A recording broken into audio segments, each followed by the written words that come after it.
Assalamualaikum warahmatullahi wabarakatuh. Perkenalkan, nama saya Rina Dwi Arini dengan NPM 2530201121 dari Teknologi Pangande.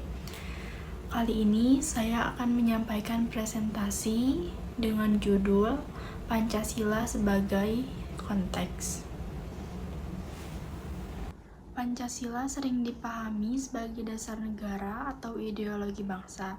Namun, dalam kajian yang lebih luas, Pancasila juga dapat dilihat sebagai konteks, yaitu suatu ruang atau kerangka yang mempengaruhi cara berpikir, bersikap, dan bertindak masyarakat Indonesia. Ketika Pancasila ditempatkan sebagai konteks, ia bukan hanya menjadi aturan, tetapi menjadi lingkungan nilai yang mewarnai seluruh kehidupan berbangsa dan bernegara. Pancasila sebagai konteks berarti bahwa nilai-nilai Pancasila yaitu 1. Menjadi acuan dalam memahami fenomena sosial, politik, ekonomi, dan budaya. Yang kedua, menjadi landasan moral dalam pengambilan keputusan. Yang ketiga, menjadi kerangka berpikir yang membentuk karakter bangsa. Dengan kata lain, Pancasila hadir bukan hanya dalam dokumen negara, tetapi dalam dokumen sehari-hari sebagai pedoman nilai yang mengarahkan perilaku masyarakat. Kenapa sih Pancasila harus dilihat sebagai konteks? Alasan yang pertama yaitu keberagaman Indonesia. Bangsa Indonesia terdiri dari berbagai suku, budaya, agama, dan bahasa. Tanpa kerangka nilai yang menyatukan, potensi perpecahan sangatlah besar. Pancasila menjadi konteks yang membuat keberagaman ini dapat hidup berdampingan secara harmonis. Yang kedua, yaitu tantangan globalisasi. Di era globalisasi ini, banyak nilai dari luar yang masuk dan mempengaruhi budaya lokal. Dengan menjadikan Pancasila sebagai konteks, kita memiliki filter nilai untuk memilih mana yang sesuai dan mana yang bertentangan dengan jati diri bangsa. Yang ketiga, yaitu penguatan identitas nasional. Pancasila sebagai konteks membantu masyarakat menjaga identitas dan karakter khas Indonesia sehingga tidak kehilangan arah di tengah perubahan zaman. Yang selanjutnya yaitu contoh penerapan Pancasila sebagai konteks dalam hidup. Yang pertama, dalam kehidupan sosial. Nilai kemanusiaan dan persatuan menjadi dasar untuk saling menghormati, membantu sesama, tidak diskriminatif, dan menjaga kerukunan. Selanjutnya, dalam bidang politik, Pancasila menjadi konteks sebagai penyelenggara negara untuk menjalankan demokrasi yang berkeadaban, menjunjung musyawarah, anti korupsi, dan mendahulukan kepentingan rakyat. Selanjutnya, dalam bidang ekonomi, prinsip keadilan sosial menjadi konteks dalam menciptakan pemerataan, mengurangi kesenjangan, dan mengembangkan ekonomi kerakyatan. Dan yang terakhir dalam pendidikan. Pendidikan seharusnya membentuk manusia yang religius, beretika, toleran, dan bertanggung jawab sesuai nilai-nilai Pancasila. Yang selanjutnya yaitu Pancasila sebagai konteks dalam era digital. Saat ini, perkembangan teknologi dan media sosial sangat pesat yang membawa tantangan baru seperti hoax, ujaran kebencian, polarisasi politik, eksploitasi data pribadi, serta konten yang tidak sesuai dengan nilai budaya. Dengan menjadikan Pancasila sebagai konteks, kita dapat menjunjung etika digital. Sila kemanusiaan mengajarkan empati dan kesantunan dalam berkomentar, berdiskusi, dan berinteraksi secara daring. Yang kedua, menguatkan literasi informasi. Nilai ketuhanan dan keadilan mengajak kita untuk jujur, tidak memanipulasi fakta, serta berhati-hati dalam menyebarkan informasi. Yang selanjutnya yaitu membangun ruang digital yang inklusif. Sila persatuan mendorong kita menghindari polarisasi serta menjaga ruang digital agar tetap kondusif dan penuh penghargaan terhadap keberagaman.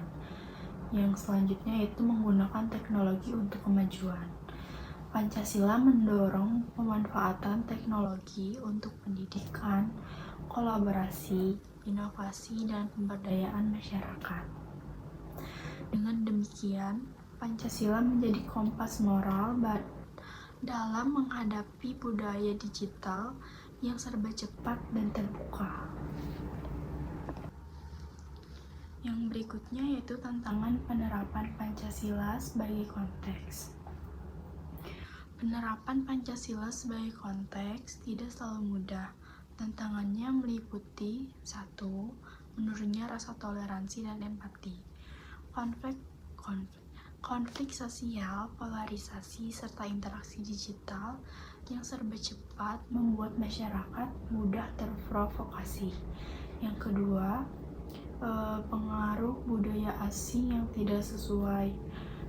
Gaya hidup instan, materialisme, dan individualisme dapat menggeser nilai gotong royong dan musyawarah. Yang ketiga yaitu arus informasi negatif. Hoax, propaganda, dan konten berbahaya dapat merusak pola pikir generasi muda. Yang keempat, lemahnya kesadaran berbangsa. Masyarakat sering lebih terhubung secara global, tetapi semakin jauh dari nilai-nilai sosial. Yang kelima yaitu kurangnya keteladanan. Nilai Pancasila sulit diterapkan jika tidak disertai contoh nyata dari tokoh masyarakat, pendidik, maupun pemimpin. Nah, karena itu dibutuhkan sinergi antara keluarga, sekolah, pemerintah, dan masyarakat untuk menghidupkan Pancasila dalam tindak nyata, bukan hanya slogan. Pancasila benar-benar menjadi konteks yang hidup dalam masyarakat, diperlukan berbagai upaya nyata dari semua pihak. Pertama, penguatan pendidikan karakter sekolah. Keluarga dan lingkungan harus bekerja sama menanamkan nilai kejujuran, toleransi, gotong royong, dan disiplin. Pendidikan Pancasila tidak boleh hanya teori, tetapi harus diwujudkan melalui kegiatan sehari-hari. Yang selanjutnya yaitu keteladanan pemimpin dan tokoh masyarakat. Pemimpin yang jujur, adil, dan mengutamakan kepentingan rakyat akan memperkuat kepercayaan publik dan membuat nilai Pancasila lebih mudah diterapkan dalam kehidupan sosial maupun politik. Selanjutnya itu pemanfaatan media digital untuk edukasi nilai Pancasila. Kita bisa menggunakan media sosial, video edukasi, konten kreatif, dan kampanye positif untuk menyebarkan pesan toleransi, persatuan, dan anti perpecahan. Dengan cara ini, Pancasila tidak hanya diajarkan, tetapi juga dibumikan di era modern. Selanjutnya yaitu membangun budaya dialog dan musyawarah. Dalam menghadapi perbedaan pendapat, masyarakat perlu kembali membiasakan budaya diskusi, menghargai pendapat orang lain, serta mencari jalan tengah yang adil dan bijaksana. Upaya-upaya ini penting agar Pancasila tidak hanya menjadi slogan, tetapi menjadi nilai hidup yang benar-benar hadir dalam setiap aspek kehidupan bangsa. Sebagai penutup, memahami Pancasila sebagai konteks berarti menempatkannya sebagai landasan yang selalu hadir dalam setiap aspek kehidupan. Cara kita berinteraksi, bekerja, mengambil keputusan, dan menghadapi perubahan.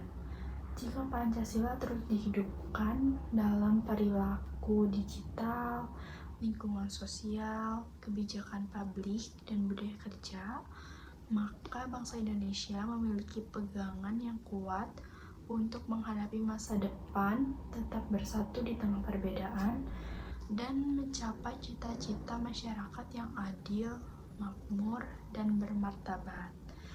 Mungkin sekian dari saya. Terima kasih atas perhatiannya. Wassalamualaikum warahmatullahi wabarakatuh.